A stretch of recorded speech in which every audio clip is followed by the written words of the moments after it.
and keep your mic open. And now screen share.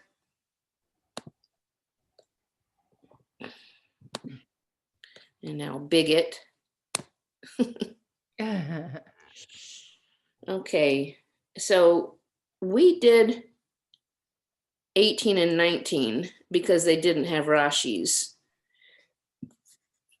So we are on 20.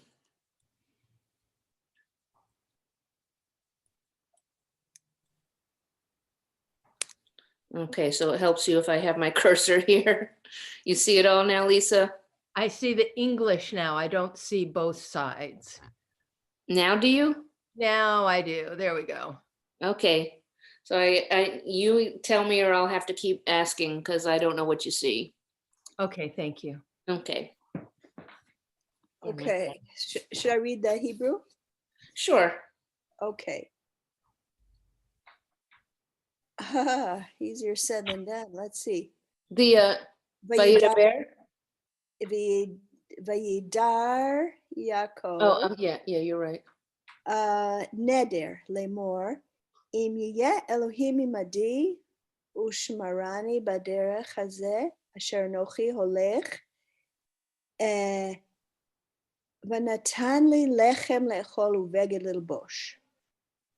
And Jacob uttered a vow saying, if God will be with me and he will guard me on this way upon which I am going, and he will give me bread to eat and a garment to wear.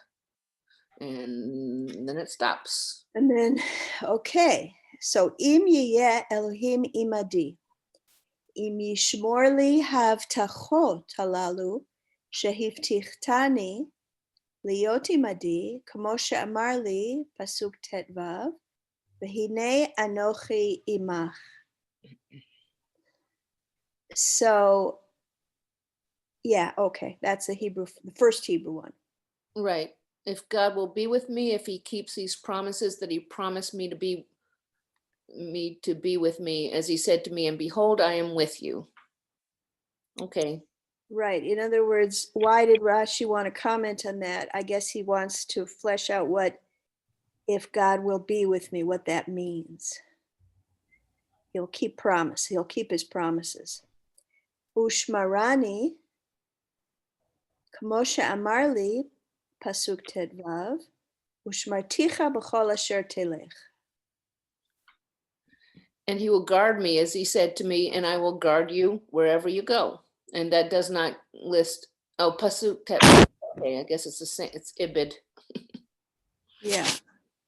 And the last one, V'natan li lechem le'echol, Kamo she'amar pasuk tedvav, Ki lo azveka v'hamavakesh lechem hu karui ne'ezav, Shene'emar Tehilim lamed zayin kaf hey, V'lo ra'iti tzadik ne'ezav v'zaro mavakesh lachem.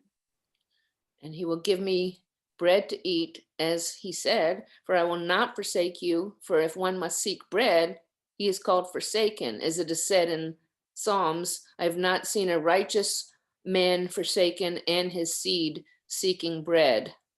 And that's Genesis Rabbah. I guess is it, I mean, is it Psalms or Genesis Rabbah or Genesis Rabbah on the Psalm? The quote is from the Psalms. It's a verse in Psalms. In fact, it's right near the end of Birkat Hamazon. You know. Okay. That verse is quoted at the end of Birkat Hamazon, the grace after meals. Mm-hmm. And then the remark that a person who must seek bread is called forsaken, that must be from Genesis Rabbah. In other words, what does forsaken mean? It means that he has nothing to eat. He has to go begging for bread. It means that God is not with them? Well, you know what? Neza, forsaken, yeah. I mean. Like, is it like ta'azu, abandoned? Yeah, Ne'ezav, it's to leave. Lazov is to leave or to forsake, yeah. Mm-hmm. Okay. That's not pretty, but okay. Let's go on then.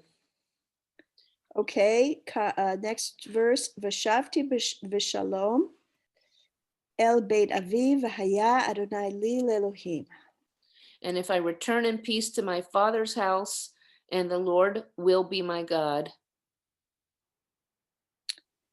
V'shavti kamo she'amar li pasuk tet zayin v'hashivoticha el ha'adama.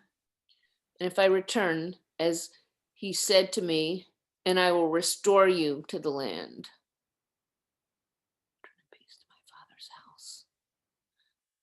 B'shalom shalem minachet shelo elmad midarkei Lavan. Perfect from sin, that I will not learn from the ways of Lavan. Oh, okay. So shalem, he's parsing out each word. He's interpreting each word. And so when Yaakov says Vishavti Vishalom, first he explains what does it mean Vishavti. Mm-hmm. I'll return. Vishalom. Shalem is from the same root as shalom. Mm-hmm. They translated it here as perfect, but it's more like whole. Full or complete. Whole, yeah. Like Yeah. undamaged by sin. So sin makes you less whole, is what it's saying. I would guess that's the idea here. Yeah, shalem minachet. So I Whole. mean, but do we actually believe that somebody can be completely perfect from sin? Well, shelo elmad midarkei Lavan, that I will not learn from the ways of Lavan. Mm-hmm. I guess he's not even reached Lavan yet, but maybe the idea is that the reputation of Lavan was not good, and he was maybe in some doubt as to how he might be influenced by this relative that he was going to. Well, it sounds like, but it's more than that. He's saying, or this is saying, that he's perfect from sin. Like maybe, he wasn't when he was younger, but somehow he's already been perfected. But I mean, what I'm wondering, do we really believe that? I guess, the tzaddikim or even more so the patriarchs were actually perfected from sin, like, like so holy and so righteous that they're barely human anymore, like kind of like a Catholic saint. You know what I'm saying? I mean, like, I thought until you die, you're not really perfected, from sin, not really completely whole. That, you may be, like, it's a bell-shaped curve. You may be better off, and have learned more, but are you really absolutely, I mean, perfect sounds to me so like God or something. Well, I the don't know if more I'm it's getting hung interesting up on this, question. but It's a very interesting question, because a kind of more natural way to interpret the word vishalom in that verse, I would guess, would be safely. right, right. And may I return safely to my father's house. So the fact Without that being Rashi, marauded by Esau or something. yeah, or attacked by a wolf or any number of, or fall off a cliff, anything can Mhm. happen when you're on the road. And he wants to return safely to his father's house. I mean, that's just the first kind of impression you get from the verse. And now Rashi's saying, no, he was actually praying for he's worried about moral danger, I think is what is the point of this. Not necessarily that he's perfect, but that he wants to be saved by God from the moral danger. He's not really worried about the physical dangers of travel. Okay, that makes a little bit more sense. So he's not saying that he's doesn't have any room for improvement and never sins. He's just praying for God to keep him as complete as possible and as sinless as possible, and so that he will be able to do the right things and merit what God is promising him. Well, yeah, but you know what? An interesting way of looking at this, you could say even Yaakov maybe is a little bit deceived as far as his own innocence goes. Like he thinks of himself as a very, very innocent person who doesn't sin, right? And he was raised by pretty outstanding parents, and their household was on a pretty high level, except, and he's worried what it's going to be like in this other family, part of the family that he's heard bad things about, maybe from his mother, I don't know. But he's pretty wily. We've already seen that about him. Mm-hmm. So Well, that again, but that was the past, and he may be have. Well, I think he's going to, learn from the struggles he deals with Lavan rather than be corrupted by Lavan. He's going to, he's going to deal with struggles, but I think he is going to grow more perfect through those struggles. And right now, I think he has the attitude that's pointing that way. Yeah. And it's the journey where you face yourself to become what you hope to be. Mm-hmm. Yeah. Okay, I'm satisfied. Okay, so next one. But I just get hung up on that word perfect. No, that's a very perfect question to ask about Yaakov, because he's a complicated character. Let's see. Okay, Hashem. wait a second. Did I read that yet? Yeah, you were No. just getting a little far away from your speaker or your microphone or something. You're better now. Okay.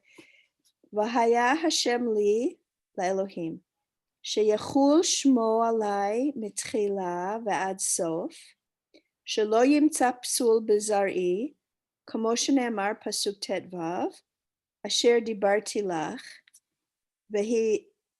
v'havtacha zo הבטיח לאברהם שנאמר שם י"ז ו' להיות לך לאלוהים ולזרעך אחריך. And the Lord will be my God, that his name will rest upon me from beginning to end, that no disqualification should be found among my seed. As it is written, I will do that which I have spoken concerning you. And this promise he promised to Abraham, as it is said, to be a God to you and to your seed after you. Your seed means that they should be of pure lineage, that no disqualification should be found in him. And that's from Sifrei Ve'et Hanan. That's from Ve'et Hanan. Can you move the page up, please? Sure. Thank you.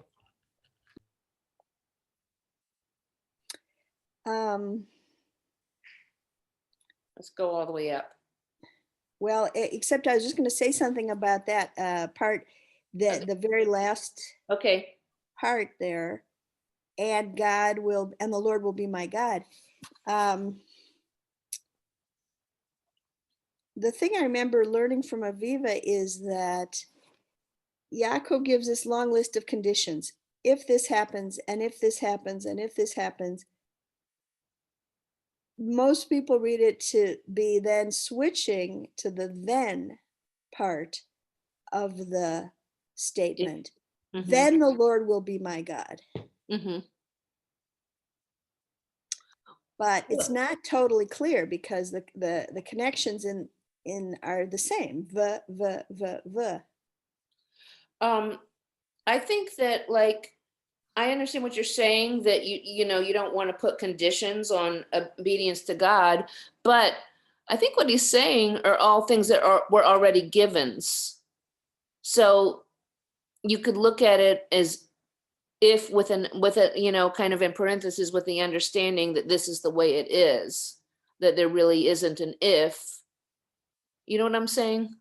So if we go back, Yeah. if he returns, well, yes, he's going to return. If he returns in peace, yes, he's going to return in peace. Well, and if the Lord will be his God, yes. But even if those are given, couldn't he be having an internal struggle with, if this happens, then he will be my God? Well, yeah, he could be. But if it's, I guess that's kind of why he's asking for, maybe he's asking for perfection and hasn't reached it, if he, because he's struggling. I guess, I mean, I don't think those are given. Is it given that he's going to return home, like at this point in the story? um, And is it given that he'll return in peace? yeah, are- because it happens in the sense, that like we were talking about yesterday, because it happens, it's given, what, like maybe, he's not, I think that Abraham did not so much struggle with faith. He just kind of, he did like argue a little bit, but he mostly did what God wanted him to do. Isaac, I think, struggled because of the trauma. And I think Jacob struggled because he was Isaac's son. So maybe, there is that internal struggle. Well, but it is going to happen. He Well, just wait, doesn't. we know that because we've read the book, but how does Yaakov know that at this point? But that's a weird thing about a lot of the Torah. The space-time continuum is not the way we know it, So do the patriarchs are they a little bit more in tune, because they have a more direct connection with God? If, first of all, God's the only one that is omniscient. But if you're talking about, like, again, the bell-shaped curve, if these three have a more direct relationship with God, and like Moses and a few others, than anybody else, then they're going to have to understand more than we do about the happenings and the future happenings. It on some level, on another level, he's still growing into accepting, his, he doesn't have complete faith right now. He's Right. struggling, like Lisa said, I think. Yeah. Also, it's like when people say, well, if this happens, then I'll believe in God, and if I can get this, then, there is a God. If they'll heal this person, then there could be a God. But I think that he is struggling to unmask, instead of just, bargaining, which is a little bit of it, but to unmask for himself that God is there. And maybe he wouldn't even make it conditional if part of him didn't think that this was a given, I mean, like some people who, like, maybe they're complete atheists and then they're in a foxhole and then they say, save me and I'll believe in you, Right. But that's not necessarily the case here. He Yeah. has already a stronger connection through his, Well, I wasn't talking about black and white though. Well, no, I know you weren't. I was just fleshing it out a little bit more. Okay. Yeah. I'm not trying to contradict you. Oh no, I didn't think that either. Yeah. What I'm saying also is there are times to be right on the cusp of being able to open up to God completely, and there are still doubts within oneself. So there is that struggle, especially at the end, to come to shalom, complete wholeness, with your wanderings, with your wonderings, and with your doubts. So there's this story about this guy, and he's in a major hurry, like a businessman, but he has to go pick up something at the mall for his wife, and the parking lot is hugely crowded, and he's driving around and he's looking at his watch and he's getting really frustrated, and he's kind of more business oriented than spiritual, but he says, oh God, could you just please give me a parking space, and then I promise I'll start doing right and believing in you, and I'll change my whole life around. And then all of a sudden, somebody comes to the car right in front of where he is and gets in, and just, nobody else can get in before him. He's right there. He pulls into the space and he says, never mind, God, I got one. So, but I don't think that's Jacob here. I think Jacob has been getting these signs that are kind of planting these little seeds of trust and faith, and where he won't have to stay as manipulative as he had been in the past. And he's like, he had that dream, and he seemed to believe in that dream, and that dream was kind of predictive. And there are steps to complete trust.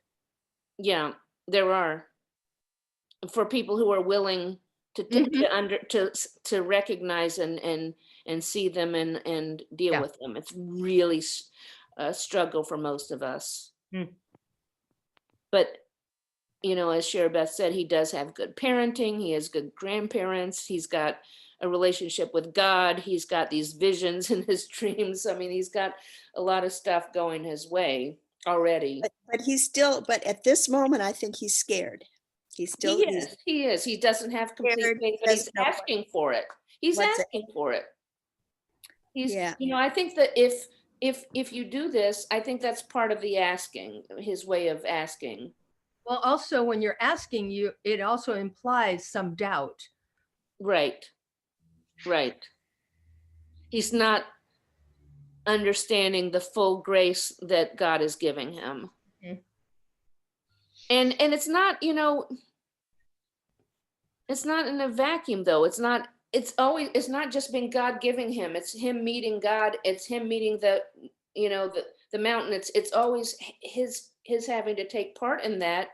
And, so he's not just getting just gifts and grace. He's working on himself. He's putting work into it. He started off as just like, hey, it's not fair. Let me grab onto your heel and I'm going to get it. And then, I'm going to deceive my parents and this and that. And he's working on it.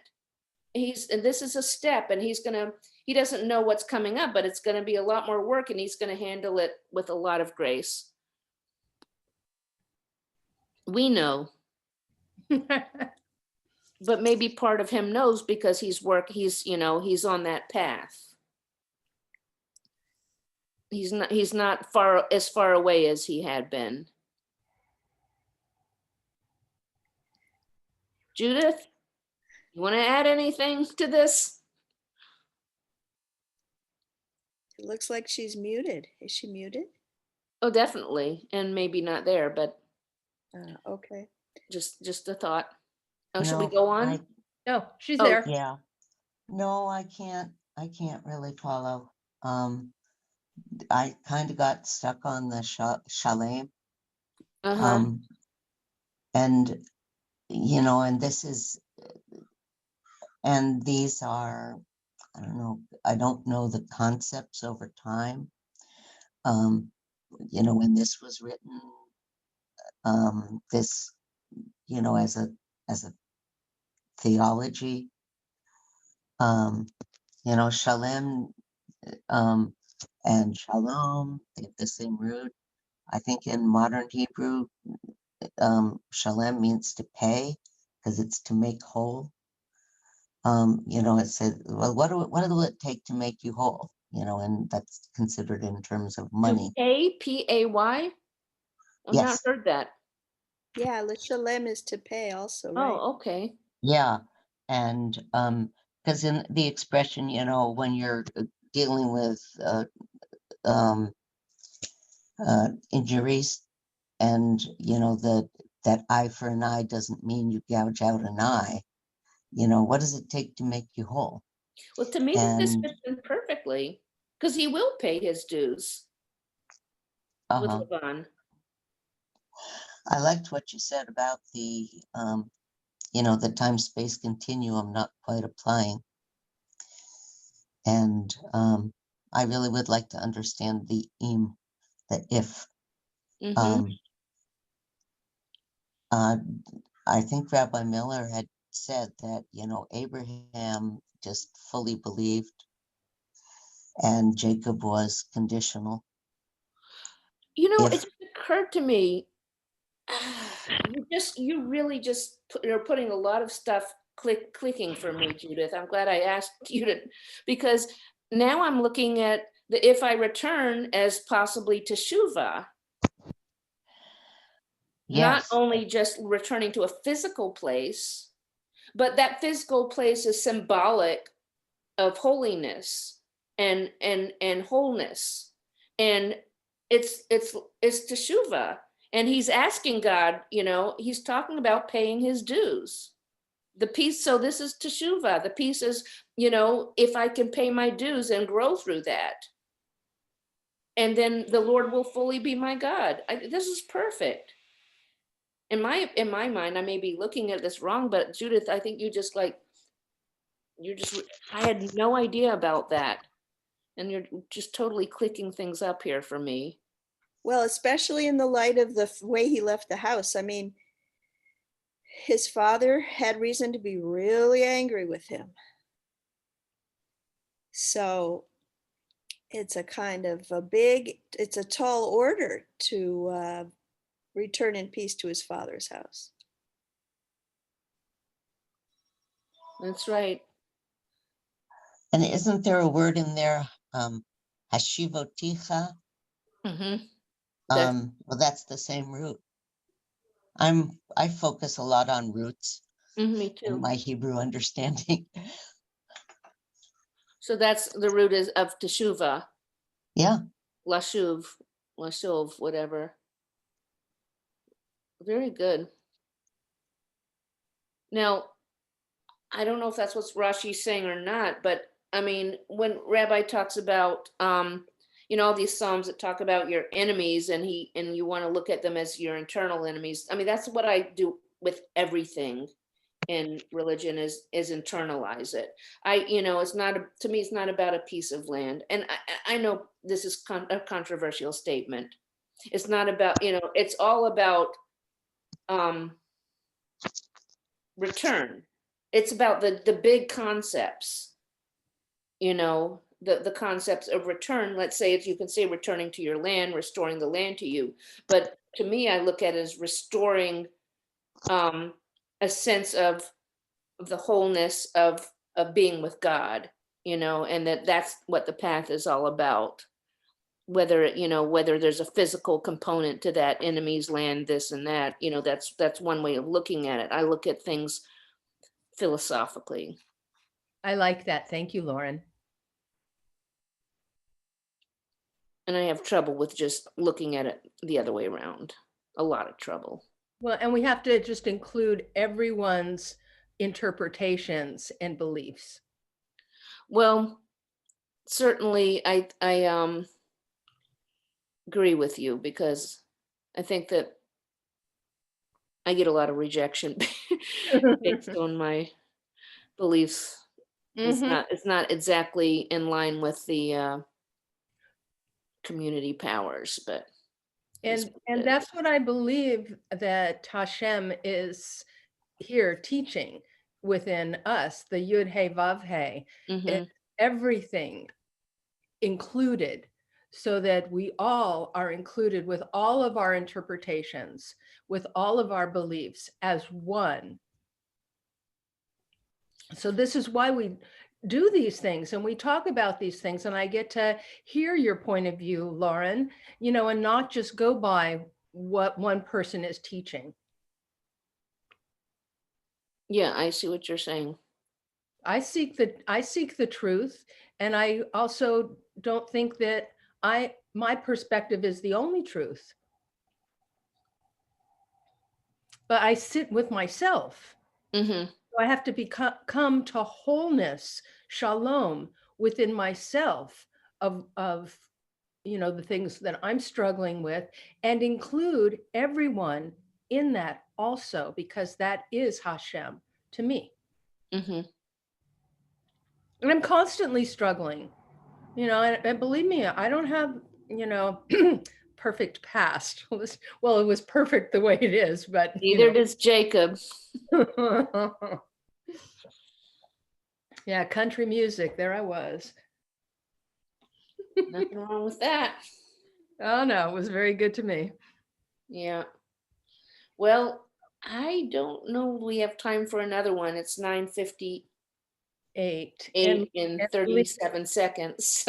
Lee has just joined us. Yeah, so I think that I have to stop the screen share first. I forget which. There's an order in which it lets me do it, so we'll see.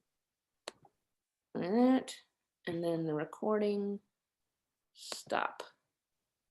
Yes, stop.